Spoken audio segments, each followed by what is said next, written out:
and maybe some are from the 1700s, like this one here, that is made of stones and white lime. There's no cross. These rocks here that we are walking on, that's a grave, and that might be one of the oldest grave of the cemetery. But we are here to have a view on François Auguste Périnon grave. François Auguste Périnon is a Martinican. He was born in Martinique in 1812. And he was the son of a free mulatto woman from Martinique. And his father was a white man. He was a merchant that had money, but he never acknowledged his children. His mother had 4 children, and he never gave them his name. But François Auguste Périnon's mother, whose name was Rose Piquion, she married a man named Périnon. His name was coming from his mother. That was her surname was Perrine, and she was a slave, and she got free. And when she got free, the name that was given to her was a transformation of her first name, which became Périnon. And François Auguste Périnon is a mixed blood. His great-grandmother was a slave that was brought from Guinea, Africa, to Martinique. And his mother got in heritage 120,000 francs from her husband, from his father, that was a rich man when he died, and she used that money to establish herself in France, near Rouen, not far from Paris. So François Auguste Périnon grew up in France, and he did l'École Polytechnique, which is a big engineer school in France that was reserved for the white people, and he was the first man of color to attend that school and to succeed in in having a diploma from École Polytechnique when he was 22. That was in 1834. From there, he studied also near Metz in France, engineering and fonderie, when you melt iron and to make cannons and these kind of things. And also he became a military lieutenant and a captain of France, and he became also a deputy of France. In 1844, he came in Saint-Martin and he met Mr. Méry d'Arcy, who was the notary of Saint-Martin and who had the concession and authorization to collect salt on the French side of Saint-Martin, especially in Grand Case. So he put money together with Méry d'Arcy, and they become associates for the collection of salt in Grand Case. And he worked with free former slaves of Saint-Martin, but also with actual enslaved people that were lent to him by plantation owners to work in the salt ponds. And he was paying them a salary. He was not using them as slaves without paying them. He was paying them a salary, and he was rewarding them more if they were collecting more salt.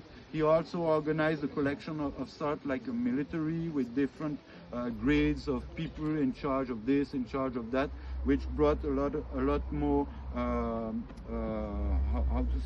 wealth to the company, and the company was collecting a lot more salt without treating the people as enslaved people, but paying them as laborers that were getting paid.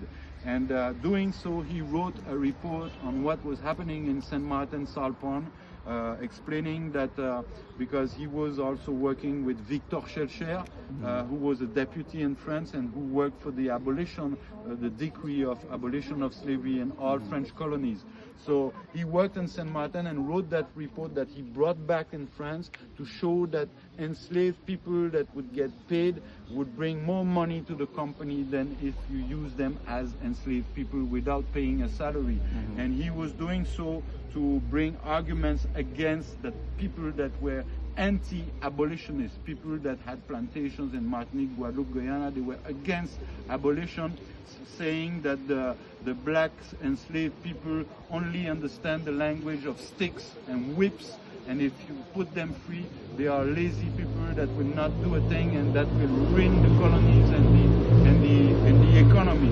And by by working with them, paying them, and showing with figures that it was bringing more money, it was a scientific argument that was put in the face of those that were against abolition. Yeah, exactly. So he worked with Victor Schellcher, and they got through the signature of the decree on the 27th of April 1848, and then the news were brought to the different islands.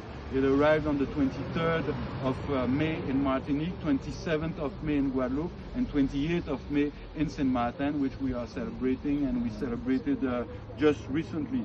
So that's the cover of the book that he wrote about the work of the enslaved people in Grand Case, that he used with Victor Schellcher in Paris to get through and to have this decree of abolition signed. Point, which one is? This is Schellcher, Victor Schellcher, and this is François Auguste Périnon. And this is a map of Grand Case salt pond, because when Périnon arrived, he modernized and he rebuilt the whole structures to collect the salt in Grand Case salt pond. And you see all the sections that were separated with different constructions of dams, like here you see some sticks. This is a picture from 2009 in Grand Case salt pond. There was a big drought and I was able to walk and take pictures, and you see stones and clay that are remaining and sticks that are remains of all the structures that were used to have the sea water circulating in a shallow water on the ground, the hot ground, for the water to evaporate quicker. And all the different channels around the pond that were collecting the fresh water from the hills and keeping it away from the center to leave the water evaporate and not have rainwater falling all the time in the pond.